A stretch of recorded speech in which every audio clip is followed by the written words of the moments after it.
Varlo made a second part to the fanfiction I read a couple weeks ago, so let's read it together.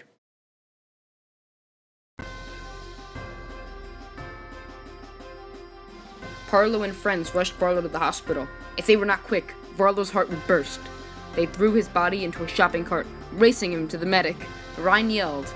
This ain't good. Mere minutes later, they arrived at the hospital. Varlo was in critical condition. The doctor walked into the room. Varlo and the others were grieving. Will he die? Graveyard Boy asks Varlo. I don't know, he groaned. He's in a coma, the doctor said. The room went to silence. Varlo threw his head into his lap and began to cry. Seconds later, the others did the same.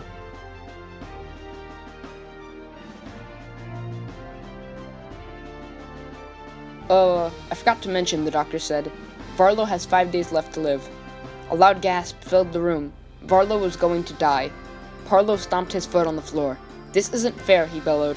Why has God abandoned us? There's one thing, the doctor said softly. Varlo stared at the doctor. He can be revived, the doctor said. How? Varlo said hastily. With the power of the Jesus flute, he can be saved. It is settled, Varlo said. I shall save him.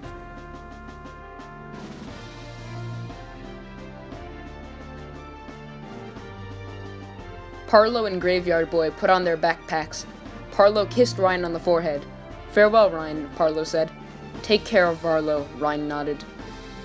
Varlo and Graveyard Boy walked out of the room, never looking back. Where do we look first? Graveyard Boy asked. Let's check the library first, Varlo said. They sprinted to the library. They immediately checked the religious section. Surely, something about the flute had to be there. They had searched for hours. They could not find anything. However, out of the corner of their eye, Varlo spotted a Walmart catalog. On the cover was a bright blue flute. The Jesus flute was sold at Walmart retailers.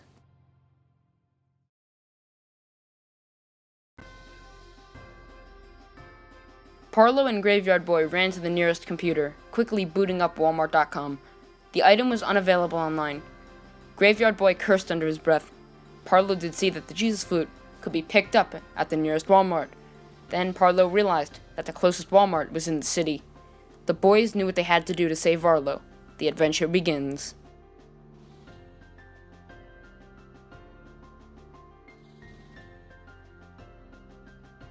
Varlo and Graveyard Boy caught a bus and arrived at another bus stop across town. The pouring rain was too bad for them to travel. They checked into a nearby motel. Both boys laid on their bed, staring toward the ceiling. They had ordered a large pizza.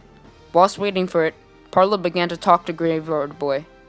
So, what is your name? Varlo said shyly. Callum, Graveyard Boy said, shyly. I don't open up to many people, Callum said. Thanks for being kind to me. It was nothing, Varlo responded. Their entire night, they laughed and ate pizza, and got to know each other.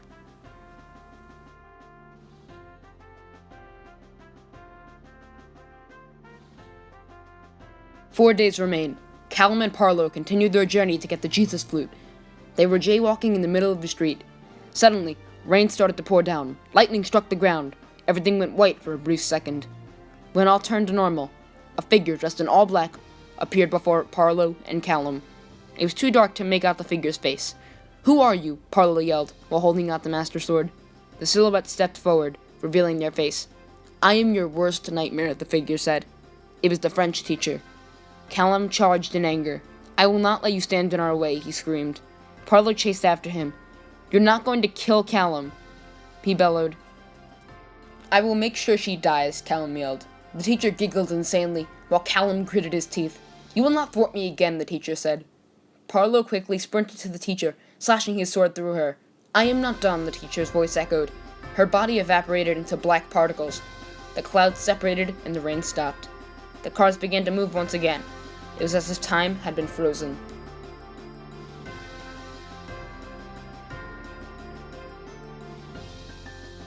"3 days remain. Callum and Varlo had entered the city. They were several blocks away from the Walmart. They reached into their pockets. They only had enough money left over to purchase the Jesus flute. They were unable to afford a taxi ride. They walked for what seemed like hours. They had nearly broke their legs from walking. It was very late in the night.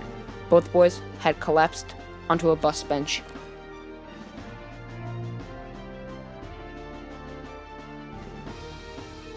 2 days remain. The boys woke up on the bench. Callum immediately noticed that Parlo's bag was missing. Suddenly, a boy holding Parlo's bag ran by. "After him," Parlo screamed. They ran after the little boy. Their legs ached from walking the previous day. Callum and Parlo were at a heavy disadvantage. The boy eventually ran too fast for them. Parlo then realized what had just happened. All their money for the Jesus flute was in the bag. "What are we going to do?" Parlo said. "We'll use my secret talent," Callum said. Callum pulled out a kazoo. He began to play Chill Bill, and people began to throw money at him.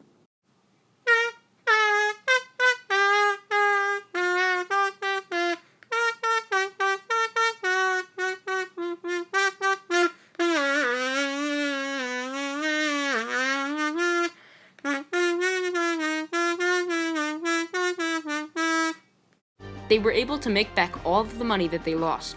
Once again, they fell asleep on the bench.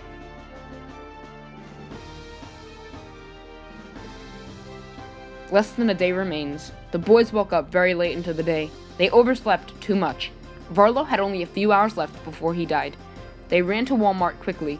Time began to freeze again. The teacher appeared once more. However, this time, she brought an army with her. Callum pulled out his sword. Parlo did the same. Her army went down very easily. The Master Sword vaporized the soldiers.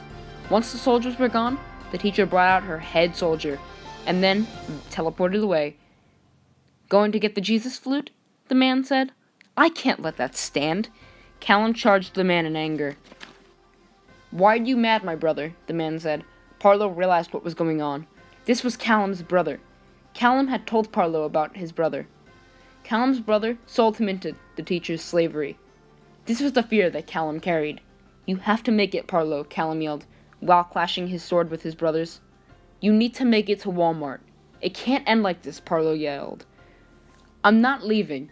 This choice by Parlo angered Callum. Callum began to fight more recklessly. Callum's brother swiftly drove his blade into Callum's heart. Callum fell to the floor. Callum's brother ran towards Parlo. "Light slash!" Parlo yelled. Callum's brother yelled. "See you soon," he said, while disappearing into the black sky. Parlo ran over to Callum. Parlo sobbed. His friend had been slaughtered before his very eyes, right in front of him. Callum whispered to Parlo in his last breath, "I'm glad I made a friend like you, Parlo." Then his eyelids shut. Parlo yelled loudly, "No!"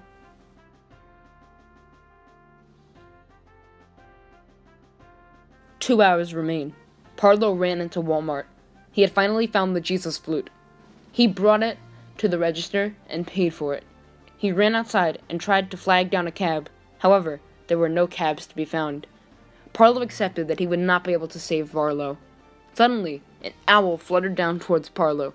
"Hi, I'm Callum's owl, Johnny," the owl said. "Do you need a lift?" the owl said. Parlo stared in awe, and then nodded. Parlo grabbed onto Johnny's talons and flew to the hospital. 3 minutes remain. Parlo went up the elevator to find Varlo. The doctor said to Parlo that Varlo needed to be woken up. Parlo unboxed the flute. He placed it into his mouth and played the Song of Healing. Suddenly, Varlo sprang up from the bed and hugged Parlo. Everything was finally back to normal.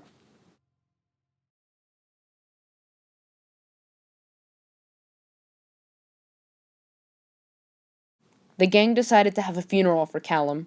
His brother was nowhere to be found. "This shouldn't have happened to him," Varlo said. They buried him in the same pool as his grandfather. "At last, now we can finally call him a true graveyard boy," Parlo said. The end.